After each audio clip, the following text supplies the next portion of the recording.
Hello guys, welcome back to another video.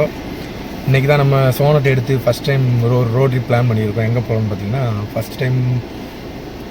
First car எடுத்து road trip plan பண்ணுறதுனால நம்ம பக்கத்தில் இருக்க சர்ச்சுக்கு தான் போகலான்னு சொல்லி யோசிச்சு வச்சுருக்கோம். எங்கேன்னு பார்த்தீங்கன்னா நம்ம ஊர் வந்து கரெக்டாக ஒரு 10 கிலோமீட்டர் தூரத்தில் இருக்க அதிசய மணல் மாதா கோயில் அப்படிங்கிற சர்ச்சுக்கு தான் போகிறோம். அதாவது சவுத் சைடில் ரொம்ப ஃபேமஸான ஒரு சர்ச்சு. எதுக்காக அந்த கோயிலுக்கு மணல் மாதா கோயில்னு சொல்லிட்டு பேர் இருந்துச்சுன்னு பார்த்தீங்கன்னா, பல 100 வருஷமாக அந்த கோயில் வந்து மணல் கடியில் தான் இருந்துச்சு. இப்போ தான் சில நூற்றாண்டுகளுக்கு முன்னாடி தான் பார்த்தீங்கன்னா அந்த கோயிலை கண்டே பிடிச்சிருக்காங்க. ஒரு பையன் கால் தட்டி, அதாவது ஆடு மேய்க்க போன ஒரு பையன் ஒரு கால் தட்டி கீழே விழுந்து தான் அந்த இடத்துல ஒரு சர்ச்சு இருக்குங்கிறதையே கண்டுபிடிச்சி அந்த கோயிலை தோண்டி எடுத்திருக்காங்க. அந்த கோயில் தான் இப்போ நம்ம போக போகிறோம். அங்கே போயிட்டு நம்ம அந்த கோயிலோட ஹிஸ்ட்ரியை பற்றி பார்க்கலாம். போமா வாங்க போவோம் சொல்லு. வாங்க. ஓகே, அப்படியே கண்டினியூ பண்ணுவோம். இப்போ நம்ம பார்த்தீங்கன்னா புத்தந்தருவை அப்படிங்கிற ஊர் பக்கத்தில் வந்திருக்கோம். நம்ம ஏரியாவிலேயே இருக்கிற பெரிய குளம் அங்கே தான் இருக்குது, தருவ குளம். இந்த இடத்துல பார்த்தீங்கன்னா ஃபஸ்ட்டு சொன்ன மாதிரி ரோடு வந்து சின்ன ரோடு தான், ஆனால் வந்து சீனரிஸ்லாம் பார்க்க அழகாக இருக்கும். அதுக்காகவே நான் அடிக்கடி இந்த இடத்துக்கு பைக்கில் வருவேன்.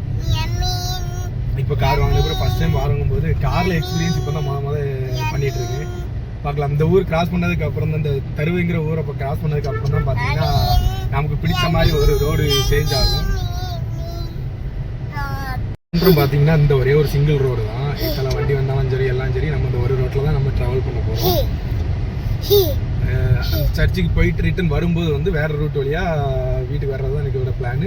மொத்தம் டோட்டல் இன்னைக்கோட ரோட் ட்ரிப்போட பிளான் வந்து பார்த்தீங்கன்னா ஒரு 30 கிலோமீட்டர் தான், அதுக்கு மேலே கிடையாது. இந்த சிங்கிள் ரோடுங்கிறதுனால நம்ம ஸ்லோவாகவே போவோம். ரொம்ப நான் ஹரிபரிலாம் கிடையாது. ஸோ ஜாலியாக போயிட்டு ரிட்டன் வரலாங்கிறது தான் பிளானே. பார்த்தீங்கன்னா இப்போ தான் நான் சொன்ன இந்த ரோட்டுக்கான சீனரிஸ் வர ஆரம்பிச்சிருக்கு. இதுலேருந்து கரெக்டாக பார்த்தீங்கன்னா நம்ம மணல் மாதா கோயில் முடிஞ்சு மணப்பாடு போகிற வரைக்குமே ரூட்டு இப்படி தான் இருக்கும். அப்படியே ஏற்றமாக போகிறது தெரியுதா, கேமராவில் தெரியுதான்னு தெரியல. ஆனால் ரோடு வந்து உயரமாக, அதாவது ஒரு ஹில் ஸ்டேஷன் ஏறுற மாதிரி நேராக செங்குத்தா மேலே ஏறிட்டு இருக்கு. பார்த்தா தெரியுதான்னு தெரியல. தெரியுதா? மேலே ஏறது தெளிவாக தெரியும். இது 2 வீலர்ல வரும்போது பார்த்தீங்கன்னா பைக்ல வரும்போது பார்க்கும்போது இந்த ஏரியாவை பார்க்கும்போதே உங்களுக்கு தெரியும். தமிழ்நாட்டில், அதாவது திருநெல்வேலி மாவட்டத்தில் இருக்க தேரிக்காடுன்னு சொல்லுவாங்க. தேரிக்காடு கேள்விப்பட்டிருப்பீங்கன்னு நினைக்கிறேன். அந்த ஏரியா தான் இது. பார்க்கறதுக்கு அவ்வளோ அழகாக இருக்கும். செம்மண் தேரி. நம்ம தமிழ்நாட்டோட பாலைவனம். ஆக்சுவலாக இது தமிழ்நாட்டில் இருக்க பாலைவனம். இந்த ரூட்டு இந்த ரோட்டை சுற்றி, இந்த ஏரியாவை சுற்றி இருக்கிற எல்லா ரூட்டுமே அதிகபோது இப்படி தான் இருக்கும். ஏறி இறங்கும். பார்க்க வண்டி ஓட்டுறதுக்கே சூப்பராக இருக்கும்.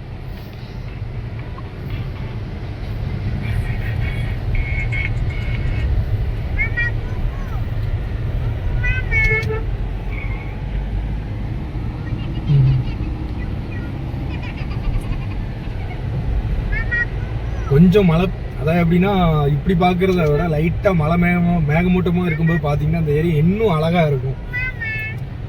சூப்பரான ஒரு ஏரியா. ஃபுல்லாக பனைமரம், முந்திரி மரம்.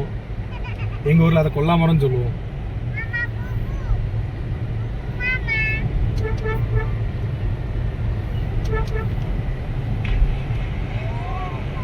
இந்த ரூட்டில் வண்டி ஓடும் போதே செம ஹாப்பியாக இருக்கும் எப்போவுமே.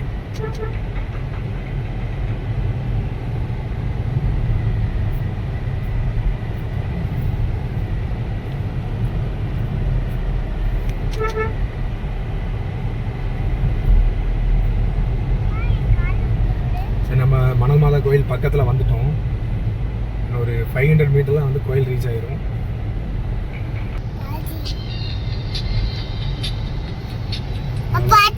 கோயிலுக்கு வந்தாச்சு.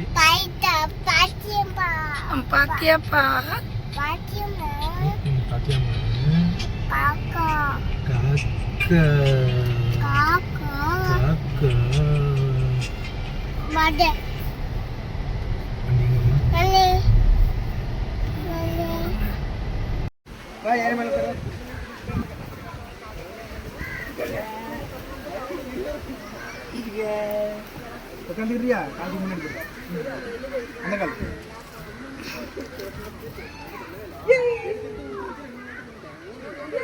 புஜ்ஜு மம்மி பாரு. அம்மா பாரு.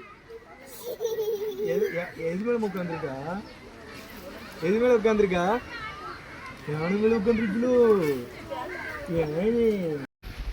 இதில் பார்க்கும்போது பார்த்தீங்கன்னாலே உங்களுக்கு தெரியும், நம்ம அப்படியே கொஞ்சம் கொஞ்சமாக ஒரு மணலுக்கு நடுவில் கீழே போகிற மாதிரி ஒரு ஃபீலிங். இந்த பில்டிங் வந்து 2வது கோயில் கட்டினதுக்கப்புறம் எடுத்தது தான். ஆக்சுவலாக ஃபஸ்ட்டு மண்ணுக்குள்ளேருந்து தோண்டி எடுத்த கோயில் இங்கே தான் இருக்குது.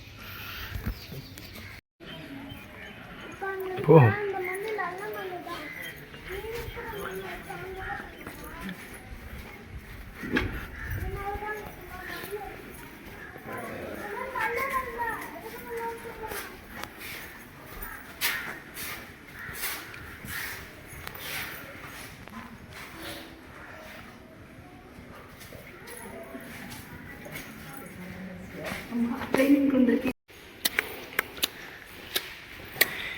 இங்கே தான் பார்த்தீங்கன்னா சர்ச்சோட மெயின் ரூம்.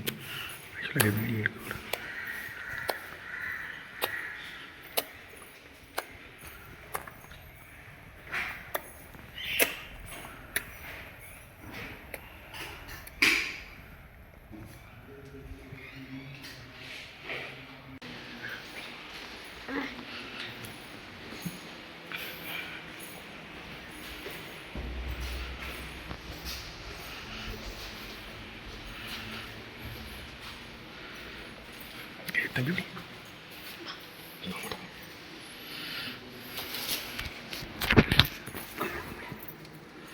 ஆக்சுவலாக இந்த சிலுவை தான் பார்த்தீங்கன்னா பழைய கோயிலில் இருந்த கோபுரத்தில் இருந்த சிலுவை. இந்த சிலுவையோட கால் தட்டி தான் அந்த சின்ன பையன் இந்த கோயில் இருக்கிறதே கண்டுபிடிச்சிருப்பாங்க.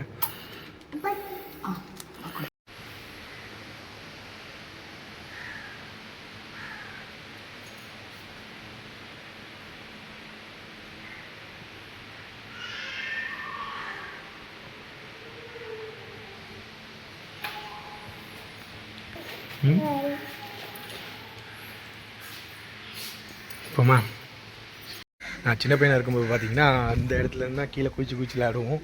அடிக்கடி கோயிலுக்கு வரும்போது இந்த இடத்துல இருந்து அப்படியே கீழே குச்சி விளையாடும்போது அவ்வளோ ஜாலியாக இருக்கும். இப்போ நான் இந்த உயரத்துக்கே வளர்ந்தாச்சு. இங்கே தான் பார்த்தீங்கன்னா கோயிலோட ஹிஸ்ட்ரி பற்றி ஃபோட்டோஸாக போட்டு வச்சுருப்பாங்க. ஸோ நம்ம எக்ஸ்பிளைன் பண்ணுவோங்க. ஆக்சுவலாக இந்த ஐசிய மணல் மாதா கோயில் அப்படிங்கிற இந்த இடத்தோட உண்மையான பேர் பார்த்திங்கன்னா கணக்கன் குடியிருப்பு. ஃபஸ்ட்டு தமிழ்நாட்டில் கிறிஸ்டியானிட்டியை கொண்டு வந்த சென்ட் தோமா தான் வந்து இந்த ஊரில் வந்து கிறிஸ்டியானிட்டியை ஃபஸ்ட்டு பரப்ப ஆரம்பிச்சிருக்காங்க. அதுக்கப்புறம் பார்த்திங்கன்னா இந்த ஊரில் இருந்த ஒரு பெரிய ஆளோட கனவுல வந்து மாதா வந்துட்டு இந்த ஊரில் கோயில் கட்டலாம் அப்படிங்கிற ஒரு ஐடியாவை கொண்டு வந்து கோயில் கட்ட ஆரம்பிச்சிருக்காங்க. அப்போ இந்த ஊருக்கு ஃபாதராக இருந்து எல்லாம் பண்ணது வந்து ஜியோவானி மரிஞ்சோலி அவர்கள்.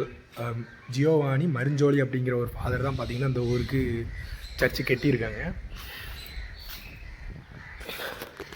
இந்த இடத்துல சர்ச்சு சென்ட் தோமா, அதாவது தோமையார் வந்து இந்த ஊருக்கு வந்துட்டு கிறிஸ்டியானிட்டியை பரப்புனதுக்கு அப்புறம் பார்த்திங்கன்னா இந்த ஊருக்கு வந்து புனித சவேரியார் வந்திருக்காரு. அவர் வந்து இந்த ஊரில் இறந்த ஒரு பையனுக்கு உயிர் கொடுத்து அதிசயம் பண்ணியிருக்காரு.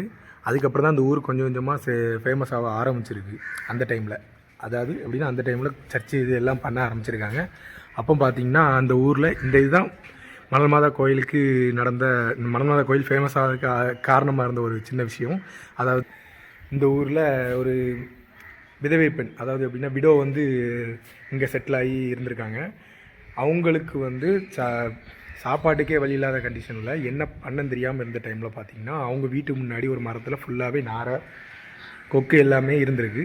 அதை இது எப்படி சொல்கிறதுக்கு, இது ஒரு ஹிஸ்ட்ரியாகவே வந்ததுனால நமக்கு அது எப்படி அப்படிங்கிற மாதிரி இருக்கும். அது எப்படின்னா நாரை இங்கே சுற்றி பார்த்திங்கன்னா தெரியும், ஏகப்பட்ட மரம் இருக்குது. இந்த இடத்துல பார்த்திங்கன்னா ஃபுல்லாகவே கொக்கு நாரை அதிகமாக இருக்கக்கூடிய இடம். ஏன்னா இதுக்கு இந்த பக்கத்தில் தான் பார்த்திங்கன்னா இந்த ஏரியாவிலேயே பெரிய குளம் இருக்குது, அதாவது தருவ குளம். அந்த குளத்துலேருந்து ஃபுல்லாகவே மீனெல்லாம் பிடிச்சி கொண்டு வந்து போட்டிருக்குது. அதாவது எப்படின்னா எல்லாருமே விரட்டி விட்ட ஒரு இடத்துல இருந்து இந்த கொக்கு நாரை எல்லாமே இந்த பொம்பளையோட வீட்டு முன்னாடி இருக்கும்போது மட்டும் இந்த பொம்பளை எல்லாத்தையுமே பார்த்து சகிச்சுட்டு இருந்ததுனால இவங்களுக்கு வந்து ஒரு உதவியாக இருக்கட்டும் அப்படின்னு சொல்லிட்டு மீன் எல்லாத்தையும் பிடிச்சி கொண்டு வந்து போட்டிருக்குது. இப்போ அந்த மீனை விற்று இவங்களோட லைஃப்பை ஓட்டியிருக்காங்க இந்த பொண்ணு. ஆக்சுவலாக கணவர் இல்லாத இந்த லேடிக்கு வந்துட்டு எப்படி இவ்வளோ மீன் கிடைக்குதுங்கிறத வந்து இங்கே வாழ்கிற மக்கள் வந்து என்ன காரணம் எப்படிங்கிறத இந்த ஊரில் வாழ்ந்த மன்னர்கிட்ட சொல்லி இது பண்ணியிருக்காங்க. இவங்களுக்கு என்ன ஆயிருந்தோம்னா, அதாவது எந்த தப்புமே பண்ணாத ஒரு பொண்ணு வந்து அதாவது தண்டனைக்கு உள்ளாகிறதுனால அந்த லேடியோட சாபம் தான் இந்த ஊரவே மண் மாதிரி பொழிய வச்சு இந்த ஊரை சபிச்சிட்டாங்க. இந்த ஊருக்கு மண் மாதிரி பொழியும் அப்படின்னு சொல்லிட்டு அதுக்கப்புறம் தான் இந்த வானத்துலேருந்து மழை பெஞ்சு, அதாவது எப்படின்னா எப்படி அப்போ இருந்த ஒரு பாலைவனம் தானே, அதாவது அடித்த புழுதி புயலில் இந்த ஊரே வந்து முங்கி போயிடுச்சு. அதுக்காக சாஞ்சு தான் பார்த்திங்கன்னா இந்த இடத்துல உங்களுக்கு போட்டிருக்கோம். மண் மாதிரி பொழிந்து இந்த ஊரே மண்ணில் முங்குற மாதிரி. அப்போ இந்த ஊரில் இருந்த கோயிலும் சேர்ந்து முங்கிருச்சு. உள்ள ஒரு மாதா கோயில் இருக்குங்கிறது யாருக்குமே தெரியாது. சில நூற்றாண்டுகள் கழித்து பார்த்திங்கன்னா அந்த ஆடு மேய்ச்ச ஒரு பையன் வந்துட்டு இந்த இடத்துல வரும்போது அந்த கீழே ஒரு சிலுவை காமிச்சேன்ல, அதாவது கோயில் கோபுரத்துக்கு மேலே இருக்க சிலுவை, அந்த சிலுவையோட சிலுவையில் கால் தட்டி கீழே விழுந்துருக்கான். அதுக்கப்புறம் தான் பார்த்தீங்கன்னா இங்கே இருந்த ஃபாதர்ஸில் எங்கள் ஊரில் இருந்த பக்கத்தில் சொக்கங்குடியிருப்பு இருக்குது, அந்த ஊரில் இருந்த ஃபாதர்கிட்ட சொல்லி இங்கே மாதிரி ஒரு இது இருக்குது, தோண்டி பார்த்ததில் சிலுவை இருந்துச்சுன்னு சொல்லிட்டு எல்லாத்தையும் சொல்லி ஊர் மக்கள் எல்லாரையும் கூப்பிட்டு வந்து இந்த இடத்த சுற்றி தோண்டி எடுத்து பார்த்துருக்கான். உள்ள ஒரு கோயில் இருந்திருக்கு. இதில் முக்கியமான விஷயம் என்ன தெரியுமா, இதில் பெரிய அதிசயம் என்னென்னா, அந்த கோயில் தோண்டி எடுத்து உள்ளே போன அந்த கோயிலுக்குள்ளே கீழே காட்டினேல உள்ள அங்கே பார்த்தீங்கன்னா 2 மெழுதிரி அணையாமல் எரிஞ்சிட்டு இருந்திருக்கு. 2 மெழுதிரியாக விளக்கா ஏதோ ஒன்று அணையாமல் எரிஞ்சிட்ருக்கு. அதுவும் இத்தனை வருஷம் அணையாமல் எரிஞ்சிட்டு இருக்க போய் தான் இந்த ஊர் அவ்வளோ ஃபேமஸ் ஆச்சு. ஓகே, அப்போது மணலுக்கு நடுவிலேருந்து கிடைச்ச கோயில் அப்படிங்கிறதுனால இந்த ஊருக்கு மணல் மாதா கோயில் அப்படிங்கிற பேர் வந்திருக்கு. நூற்றாண்ட பேர், அதாவது எப்படின்னா ஹிஸ்ட்ரியை பெரட்டி பார்க்கும்போது பார்த்திங்கன்னா இந்த ஊரோட பேர் கணக்கன் குடியிருப்பு. அதுக்கப்புறம் இப்போ இந்த ஊரோட பேர் பார்த்திங்கன்னா அதிசய மணல் மாதா கோயில். ஸோ பிடிச்சிருந்தா மறக்காமல் லைக் பண்ணுங்கள். புஜு இங்கே பாரு எட்டி பார்த்தா வீட்டுக்கு கூட்டு போயிடும் சொல்லிட்டு பார்க்காமே உட்காந்துருக்கேன். போமா முழிக்கிறத பாருங்களா, மண்டமோ அப்புறம் எப்போ வீட்டுக்கு போகணும். ஓகே காய்ஸ், அப்படி நம்ம இங்கேருந்து கிளம்பியாச்சு. என் பையனோட சேட்டை அதிகமானதுனால இங்கேருந்து கிளம்ப வேண்டிய டைம் வந்துருச்சு. ஸோ டைமும் 6 ஆயிடுச்சு. ஸோ இங்கேருந்து கிளம்ப பிளான் போட்டாச்சு. நம்ம இந்த வீடியோ பிடிச்சிருந்தா மறக்காமல் லைக் பண்ணுங்கள். நம்ம இதே மாதிரி அடுத்த வீடியோவில் பார்க்கலாம். அது வரைக்கும் பாய் சொல்லிடுங்க. கொஞ்சம் பாய் சொல்லு. பாய்.